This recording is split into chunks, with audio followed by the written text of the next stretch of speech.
Okay, now we're going to talk about limit and stop orders. Okay, so there's different types of limit orders and there's different types of stop orders. Okay, so first things first, what I'll do is instead of using this chart here, I'll just kind of draw it out, make it a little more simple to see, and then we'll go back and apply it to a price chart.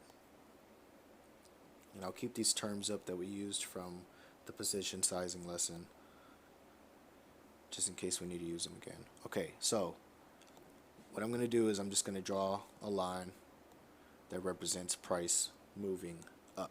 Okay, so let's imagine price is moving up.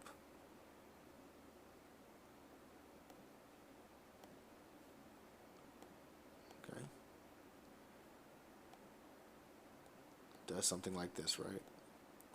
Now, at this point, let's imagine you have reason to believe, based on your strategy that you're using, that when price gets to this area here, let me change this color.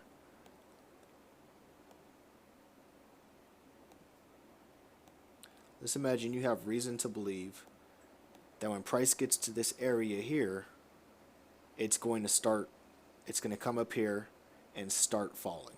And you want to short this, you want to sell it. Let's imagine you have reason to believe that. And also let's imagine that maybe you won't be sitting in front of your computer at that time it gets to here, or you'll be at work or whatever the situation is.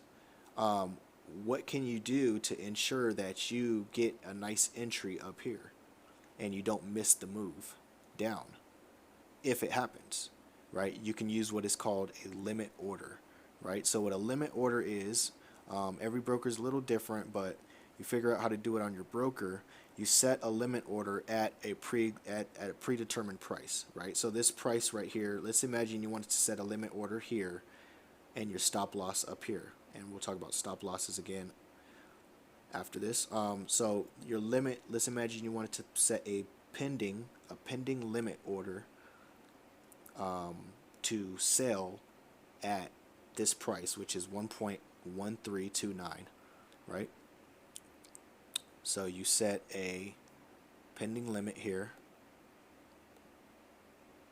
Let me just find a symbol to use for that. Alright, so you've set a pending limit right there. Okay.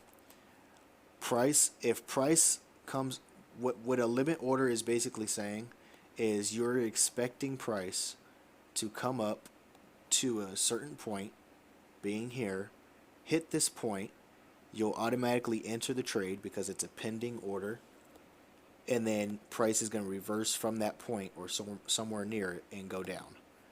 Okay, that's what a limit order is. Now in the opposite direction, it would be the same thing. Okay,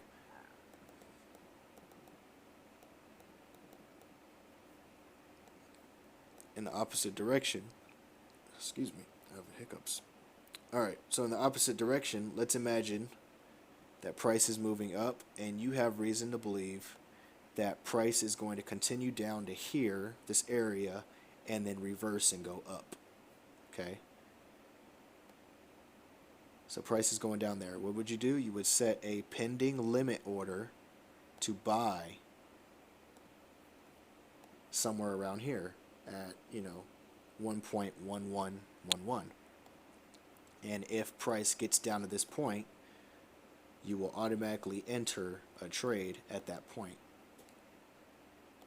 And then hopefully, right, price reverses like you believe it does, or like you believe it will, and goes up, and you'll be in the trade, and you'll be making money, you'll be making pips, everything will be great.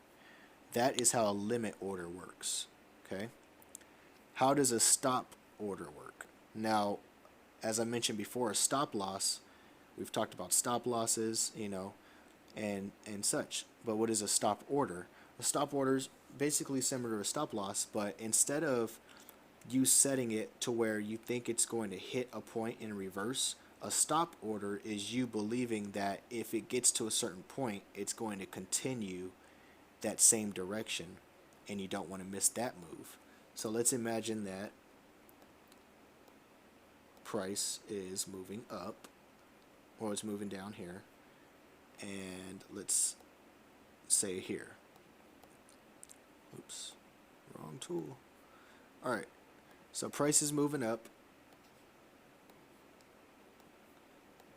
and you have reason to believe that if price gets to this area or crosses through this area, it's going to continue upward.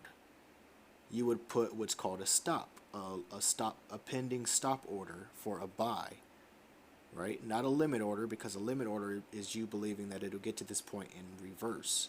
A stop order is you believing that it'll get to this point and continue. You would put a pending stop here. When it gets to this point, you'll automatically enter the trade with a buy, and then hopefully the trade continues up, and you'll be in the trade from that position, from wherever your pending buy was, right? And then of course, when you have a pending order, you want to make sure you have your stop loss already preset, so that if it goes against you, you know, you'll only lose a preset amount of money. You won't be losing money until your account runs out.